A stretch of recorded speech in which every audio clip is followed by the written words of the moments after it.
resolution. Stay tuned.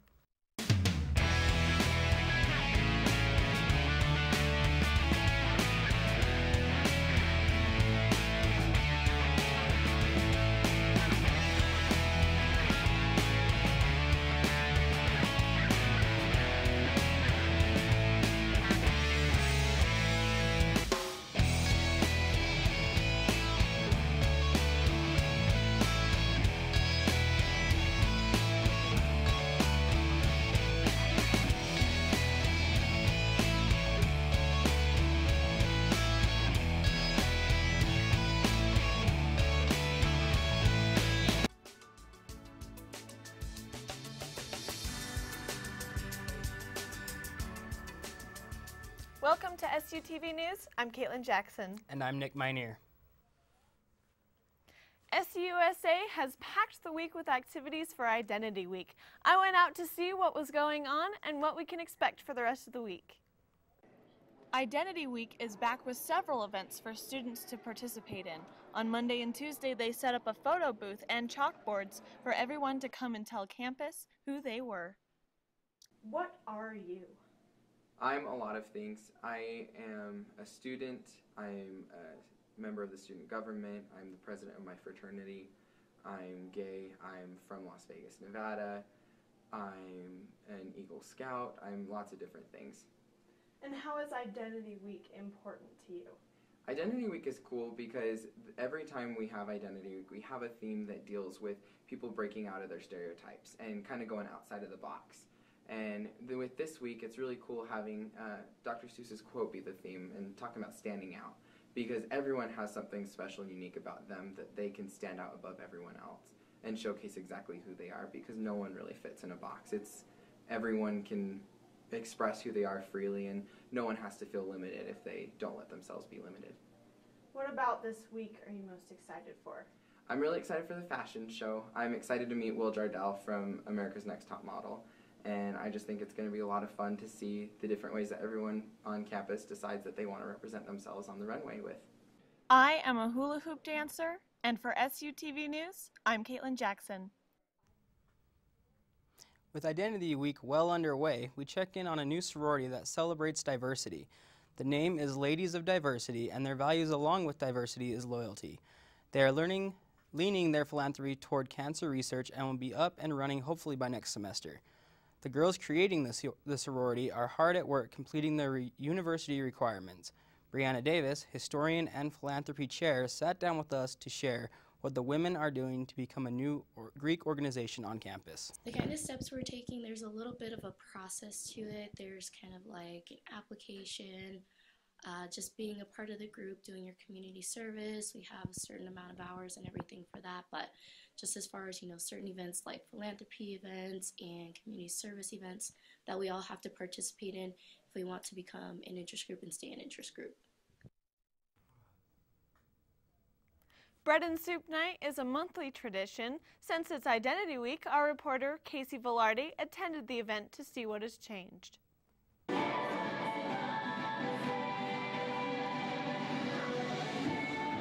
This week's Bread and Soup Night fell during Identity Week. This is a week focused on showcasing the individuality and diversity of SUU's student body. Specifically, Bread and Soup Night is the first Monday of the month and is a way to bring the Cedar City community and college students together. There's a lot of students that come. There isn't as many non-students, but we do get people in the community that come by. Even though the night was during Identity Week, the event was hardly changed. We did try and get a lot of different entertainment, which we do try to do every month, but this week usually we just get like vocalists, whereas this month we got like dancers and stuff. There is one major beneficial aspect of Bread and Soup Night that has gone unchanged. All the food, all the money that's collected for Bread and Soup Night goes to the Hope Pantry, and that feeds students on campus, and that's really good because we want our students fed. With full stomachs, those attending were able to enjoy a variety of acts, one of which that didn't go quite as planned. Broke my shoe, so that was pretty interesting. 30 minutes before, and we actually choreographed some sets before we came in here because most of our members aren't here, so we had to because it's a partner dance, and so we had to do like fillers, so that was kind of interesting. Be on the lookout for other events that are part of Identity Week. For SUTV News, I'm Casey Velarde.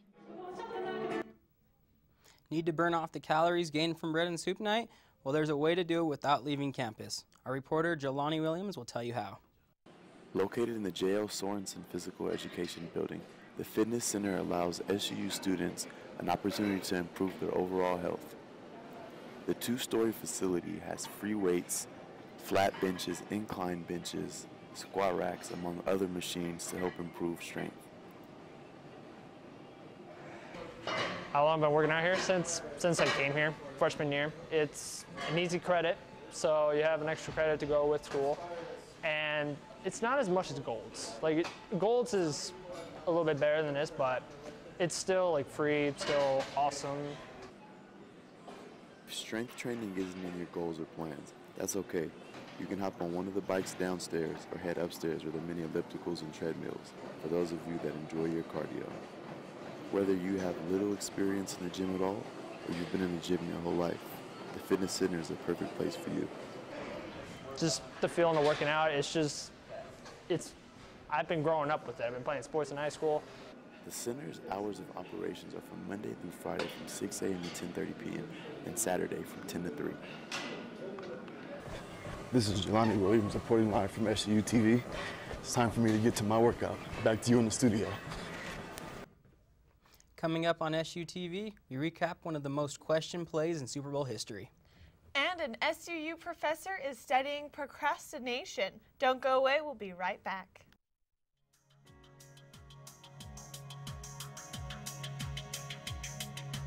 So, I'm kind of new here, but I've noticed a trend. My human does this funny thing where she goes around and gets all my toys, and then she hides them in that basket by the door. You know, but it's always the same basket, and it's always in the same place. And then she acts so surprised when I find them, but, you know, she's putting them in the same basket. Again. It's like, hello, that's where you put it last time. You were the worst at hide and go seek.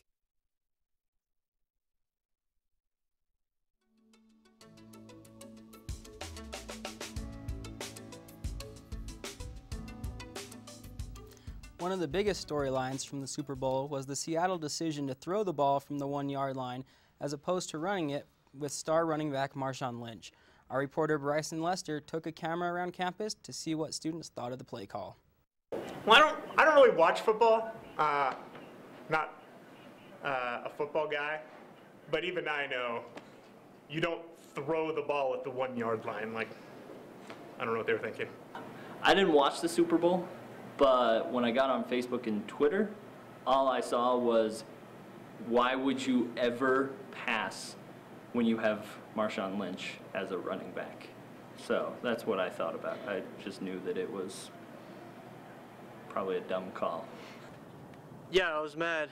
They should have ran the ball. You got beast mode.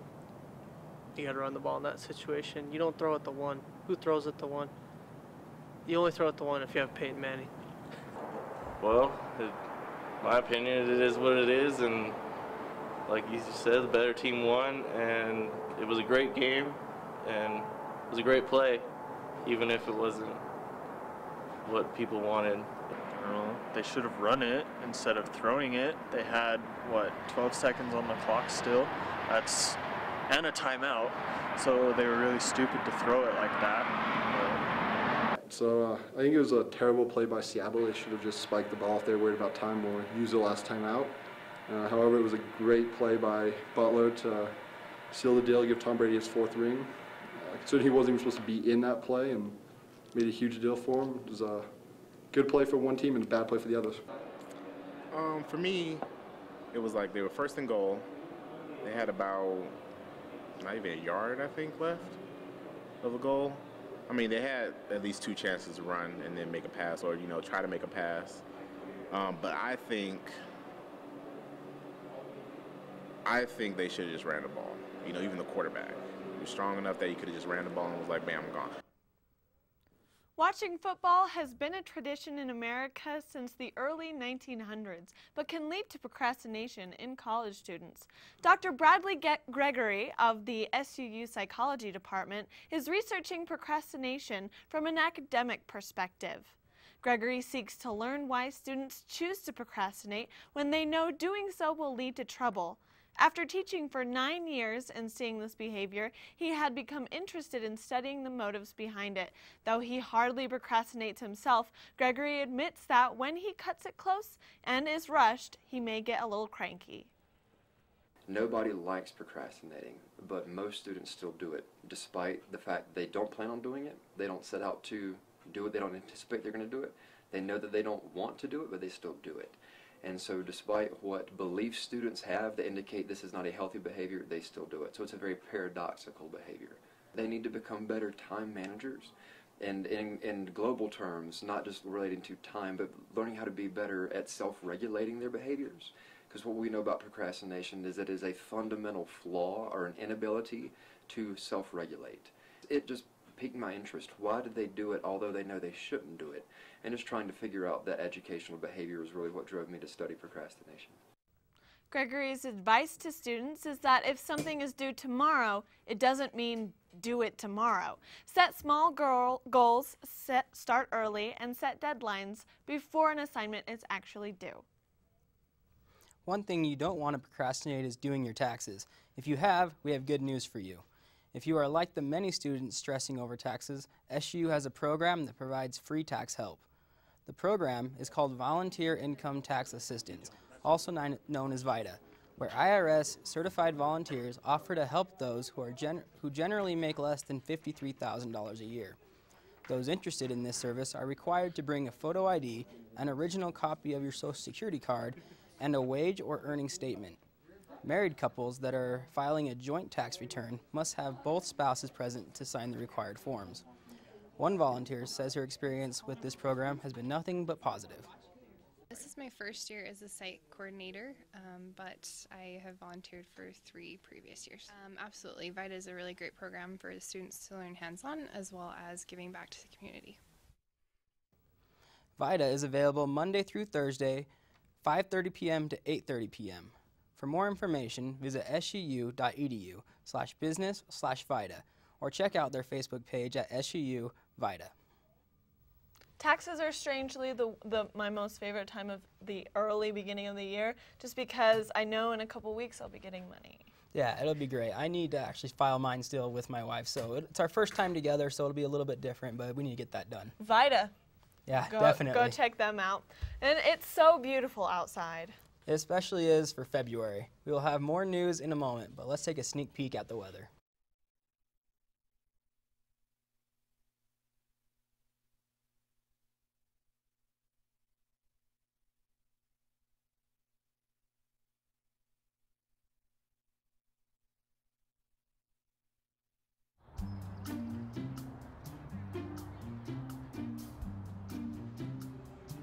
Don't worry, 74 people were picked before me in the NFL draft. Of course not.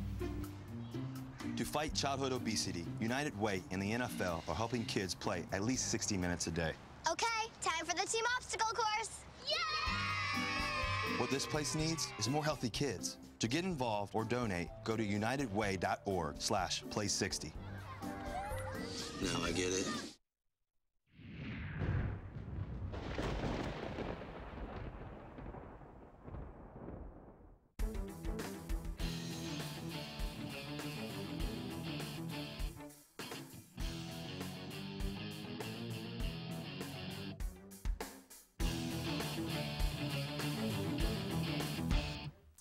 All right, let's take a look at your Cedar City weather. High of 61 today, a low of 32. Sunset was at, or sunrise, I apologize, it was at 7:31 this morning. Sunset at a nice even 6 o'clock. Let's go ahead and take a look at the current conditions. I really agree with that one. Nice at 59 degrees, and today is supposed to be getting somewhere into the low 60s. So that really is not February weather at all. We should be having about an average high of 44 degrees right now, so we are well above that and looking more like spring as opposed to late winter. Humidity has gone down from Tuesday. It's now only at 23%, and so it should be dry for at least the next couple of days. Let's go ahead and take a look at the rest of the state. So as I said before, 59 degrees here in Cedar City. As we go up north, you're seeing that there's a lot of clouds coming in. So the north of the state will be getting quite a bit of rain here in the next couple of days, but it looks like it's going to be just kind of arcing right on over southern Utah. So we'll be staying dry down here. 65 degrees in Salt Lake City. That is quite warm for early February. And I'm sure they're enjoying it up there as we are down here in Cedar City. Let's go ahead and take a look at the 5-day.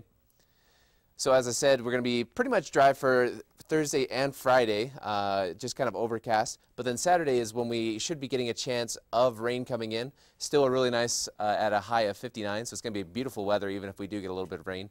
And then going into the rest of the weekend, we have 61 on Sunday and 63 on Monday. And so it seems like it's just going to get warmer as the days go on, which I'm not complaining about at all. Although there is kind of a note that we're hoping that there's going to be a little bit of snow on the mountain on Tuesday for the back up the mountain scene that we're going to be shooting for the SUU founding story. Yeah, hopefully we get some cloud cover on that day just because it'll help with the ambiance of the shots. Yep, because it was filmed, or when it did really happen over 100 years ago, it was Storm of the Century stuff. So we're hoping for at least a little bit of cloud cover. Exactly. Well, thanks for the weather update, Joe. We'll be back, but here's a quick look at what's coming up in sports. Yesterday was National Signing Day for both the SU football and soccer teams. They picked up some solid recruits. Coming up, I'll fill you in on the details. Stay tuned. You know what, guys? There's a lot of tree branches and dry brush over here. We should probably move the bonfire over there.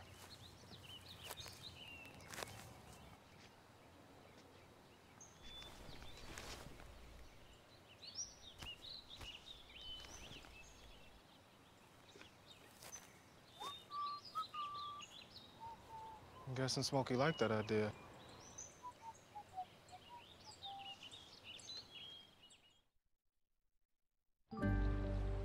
Travel is part of the American way of life.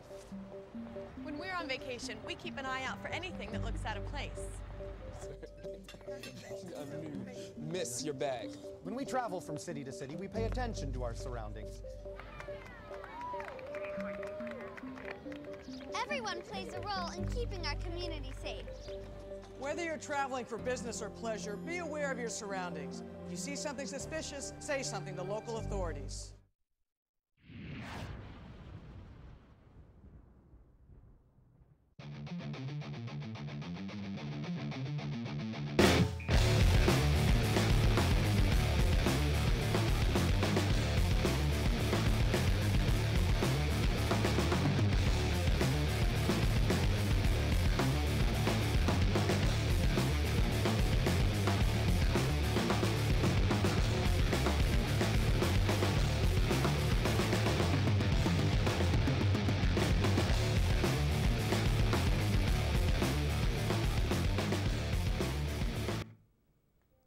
Welcome into your Thunderbird Sports Report. I'm Aaron Cantu, bringing you all your SU sports updates.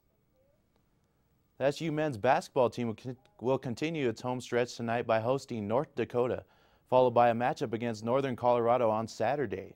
SU head coach Nick Robinson said he wanted to focus on the team's defense since it was a weak point for them against Northern Arizona. UND will enter tonight's game with Eston Tyler leading the way. Tyler averages about 15 points per game over the past 5 games. For UNC, Cameron Michael is the top scorer, averaging about 15 points per game in Big Sky play.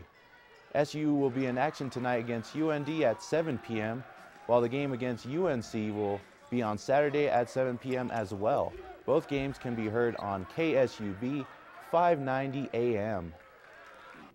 Moving over to the women's side, where the Lady T-Birds basketball team will be on the road this weekend with games against North Dakota and Northern Colorado.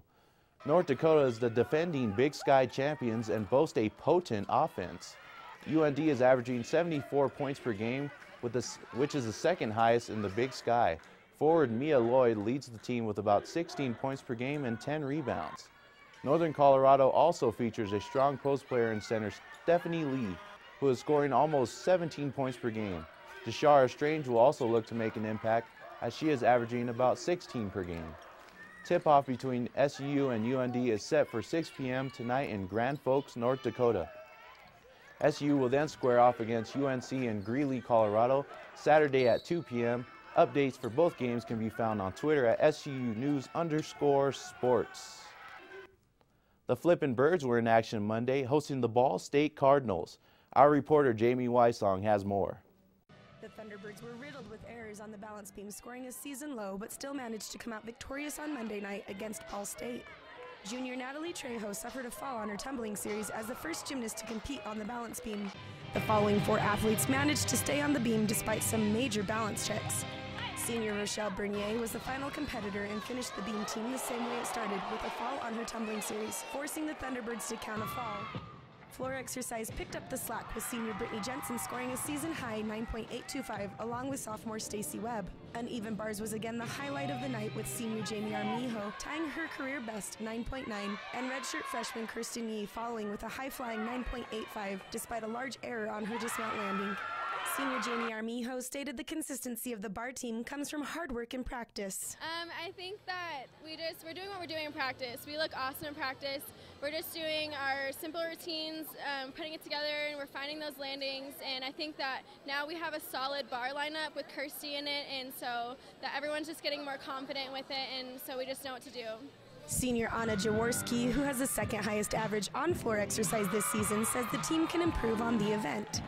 We've been making our routines but not hitting them how we should, and I think that we have the potential to really do great, and we just need to go out there and trust our gymnastics that we've worked on so hard. Through a shaky rotation on the balance beam, the Thunderbirds held on for the win here in the Centrum tonight. With SUTV Sports, I'm Jamie Weissong. Thanks, Jamie. The T-Birds will be in action Friday night against San Jose State at 6. If you can't make it inside the Centrum Arena, you can catch updates on Twitter at SUnews_sports. For the first time this season, the SU softball team will take to the diamond and look to defend its 2014 Big Sky Championship. The biggest change to the T-Birds this season is the new addition of Tom Gray as their head coach, replacing Kyle Magnuson. SU will be in action at the Northern Iowa Classic in Great Falls, Iowa, where they will face a host of teams Friday and Saturday.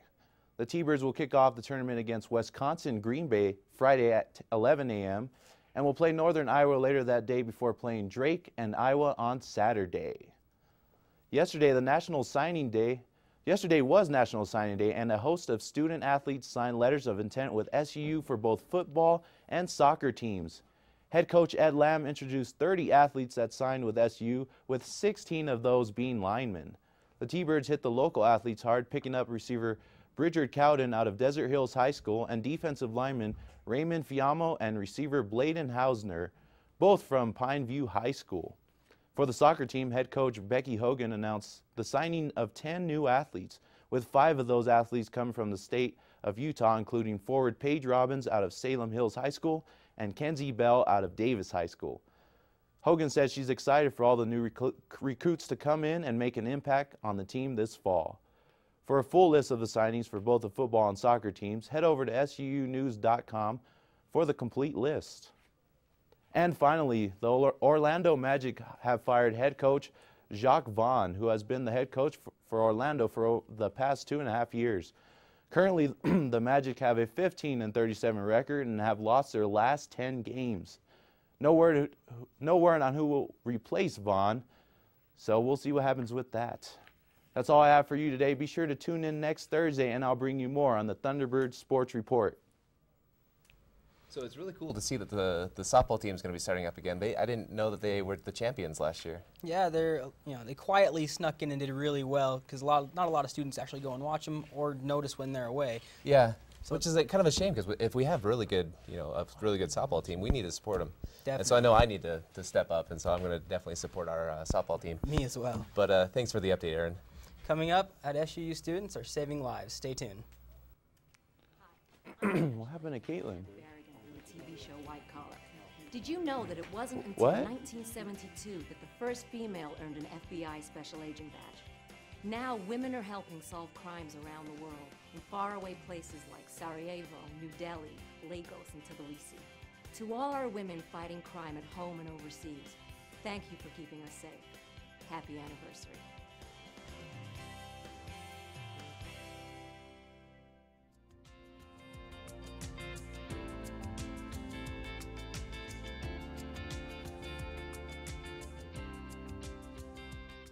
Red Cross Associates and SUUSA have teamed up to get blood donations. Our reporter, Oliver Davis, has the story. Another successful blood drive has been performed at SUU. Students, faculty, and regular citizens of Cedar City alike came to the event to donate blood. Red Cross Associates and SUUSA representatives worked all day, taking donations from eligible people. But who is eligible to donate blood? Well, the basic requirements are that men have to be at least 17 years old, be at least 5'1", weigh at least 130 pounds, and be feeling well. Women need to be at least 17 years of age, be no shorter than 5'5", weigh at least 150 pounds, and once again, be feeling well. More requirements can be found on redcrossblood.org. But why should you donate blood? Damon Day was one of the 3 students working the computer system, admitting donors into the donation process, resulting in him knowing quite a bit about this whole thing. It's actually used every 2 seconds here in Utah, so there's a tremendous need for it, and a lot of people don't realize that. But what about those who still have objections to giving blood? After all, despite all the good that blood donations can do, one can imagine that not everyone eligible in Cedar City would crowd into the convention center willingly.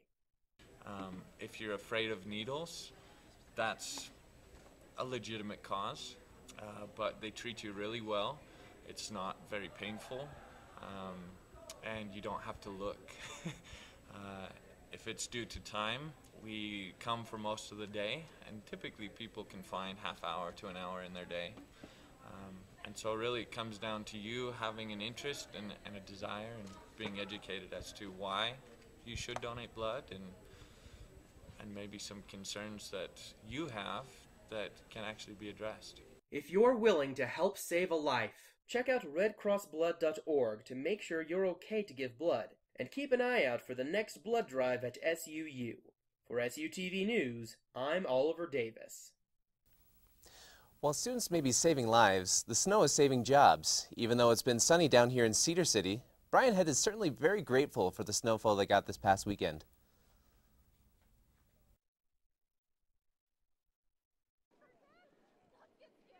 With the recent snowfall this past weekend, hundreds of skiers and snowboarders came out to Brian Head to enjoy the conditions. Most of the employees were thankful too, saying that without the snow, they were out of a job. For me, this is actually the job that I live for. I find whatever I can in the summer and whatever I can on the side just to make it so that I can be a ski instructor, because it's the best thing I've ever done. The ones just learning the sport were also happy that they had soft snow to land on instead of ice. I feel like a lot of people were getting injured because the snow wasn't the greatest and it was slick, so a lot more people were getting injured and like sales was going down. I asked some of the instructors how important the snow was to them. Extremely important for me personally, because I'm a farmer too, you know, as a part-time retired job, you know, so we need it in the valley. But as a ski instructor, as a representative of the resort, it's very important, because that's bottom line. If you don't have snow, you don't have anything else at the resort. We need must have There was a snow. lot of, we got snow early, and then it went away, and we were getting down to some pretty thin stuff, and Some rocks. For safety and job security and shredding, we needed like a lot, and we still need more. So next week looks good. From SUTV News, I'm Caitlin Jackson, recommending to you to go enjoy the snow while you can. Well, that snow just came just in time for the filming of the old Sorority video. It's being produced by our own John Smith. That's right. We won't have any shows this next week because of the filming next Tuesday and Thursday up in Brian Head. Yeah, students get free lunch and $25 rentals and lift tickets. Thanks for tuning in. That's all we have for you. I'm Nick Minear. I'm Aaron Cantu. I'm Joe Cowan. Have a great night and see you next time.